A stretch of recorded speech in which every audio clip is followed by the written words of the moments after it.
What's up, savvy expats? Believe it or not, $3,000 per month is what the average lawyer makes in the Philippines. With a highly esteemed job like that, it may bring you to wonder, how far can $3,000 per month of your Western income take you here as well? Because one thing's for certain, if you take that $3,000 per month in a city like California versus living on $3,000 per month in the Philippines, it's two completely different worlds. That said, in this video, we're diving into what $3,000 per month will get you in the Philippines and how arbitraging your Western income will absolutely skyrocket your quality of life. So enough talk, let's hop straight into this. First things first, before we dive into what $3,000 per month can get you in the Philippines, we need to put things into perspective. And so that begs the question, if you're earning $3K per month in the Philippines, where would that put you as far as economic class? Of course, economic class being divided into low, middle, and upper class. Your low income jobs here in the Philippines would comprise of your usual blue collar job. And although these trade jobs in the US actually earn a decent income as part of the labor union, here in the Philippines are actually the lowest earning jobs. I'm talking construction workers, electricians, plumbers, etc. Surprisingly and unfortunately, this line of work and these kind of jobs typically earn less than $300 per month. Meanwhile, your middle-class jobs typically comprise of office jobs within the corporate professional settings, like BPO companies. And I know it's like comparing apples to oranges, but although these jobs are quite high-paying in the West, here in the Philippines, the average income is significantly lower. So for example, the average accountant in the Philippines makes around $500 per month. Local software engineers make around $800 per month. IT managers average about $1,400 per month, and aircraft pilots in Manila clock in at about $1,600 per month. As far as the upper class in the Philippines, on paper at least compared to the rest of the entire country, Manila is a different story, I'd say, for most. These are professions that will make anything over $2,000 per month. Dentists here make around $2,300 per month. Lawyers here earn about $3,500 per month. Data scientists make around $4,000 per month, and surgeons will make anywhere starting from $5,000 per month. Now, of course, these numbers are harsh generalizations of each profession, but it's still nevertheless impressive how vast these numbers and wages vary between top echelon jobs in the Philippines versus even just the mid-tier jobs in the West in terms of salary. And so my point being, if you're spending $3,000 per month, and I mean not even earning but spending $3,000 per month, that would automatically put you within the upper class bracket here in the Philippines. But that's just some perspective on how your economic status can leap just by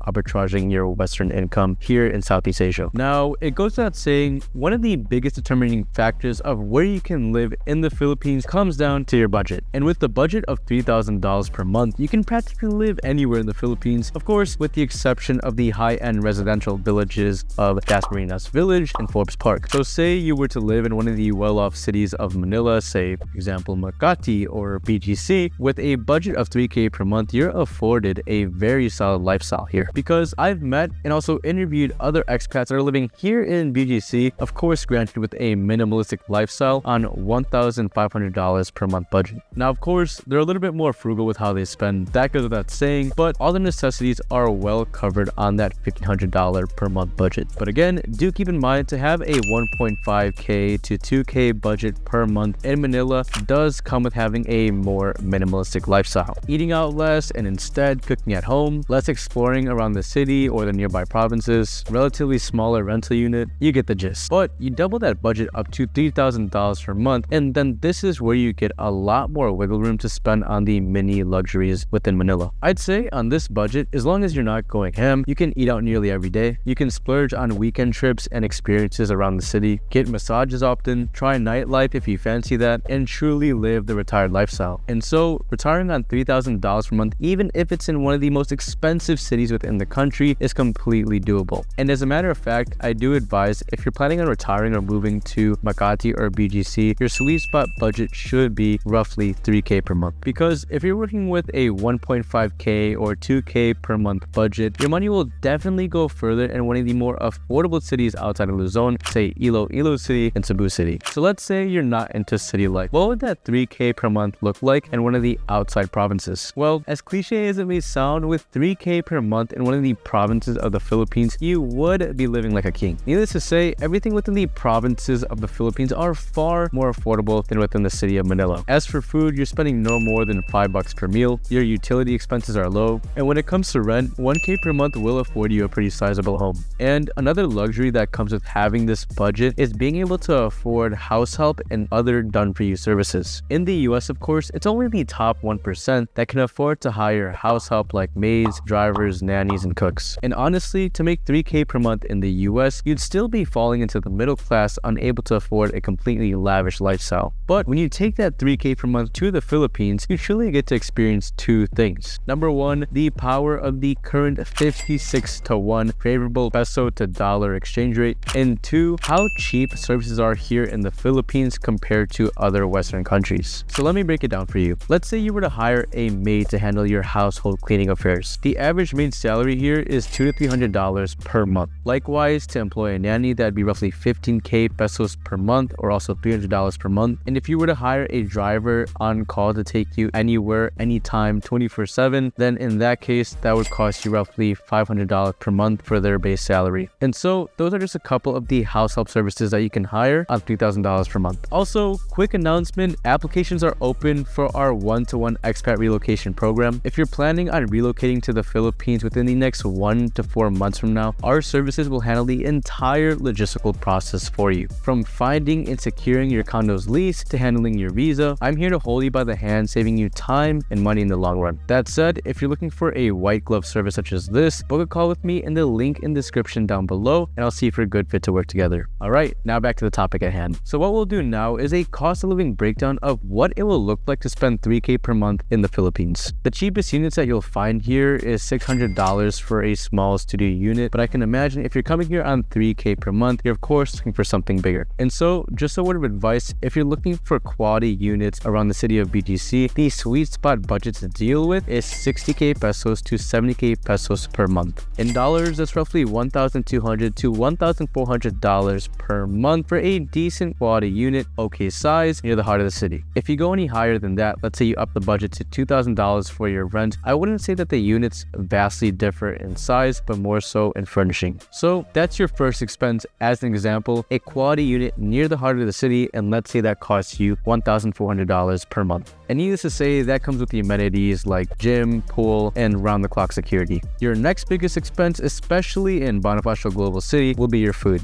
On $3,000 per month, you can afford to eat out nearly every day, as long as you're just not splurging on Ruth's Chris, steak, and dinners nearly every day of the month. So let's say you're eating out 5 days a week, and you're spending a reasonable amount, like $30 per day on food. Well, by the end of the month, your food bill will linger at around $600 per month, which for some may be a lot, but it is just a good example of how all out you can go with your expenses in the Philippines at 3K per month, 5 days a week eating out. And again, this is just an estimation, an example of what you'd be spending. Now, of course, we can't also forget your utility bills. When it comes to the average utility bill of living in a condo within BGC, spending $200 per month is nothing out of the ordinary. Anything more than that, it's likely that you're getting the fastest Wi-Fi installed and you're constantly running all the ACs non-stop. Now, as for entertainment, this is where things get unpredictable just because it completely depends on what you personally like to do. If you're one who simply likes to go to the movies, go for walks in the park, maybe a beer at night, then your entertainment expenses will be very low. But on the flip side of the coin, if you like to go out and enjoy the nightlife, take weekend trips outside to the provinces, get massages, and drink, then of course your entertainment expenses will be much higher. So based off of your own preferences, then there you can gauge how much you're going to set aside each month for your entertainment and leisure expenses. But if we're being very sensible, let's say on average you're spending $300 per month to have a decent time and explore around the city. Then of course we also have to take into account healthcare. If you're going for international healthcare insurance coverage, then spending $200 per month is what you're going to shell out on average. And then lastly, we have transportation. Because BGC is a 15 to 20 minute walking distance city, you spending a lot on transport costs will be very rare. But let's say you do want to go out and explore the nearby cities like Makati, Mandaluyong, Ortigas, and Eastwood, your fare will typically cost you around $5 to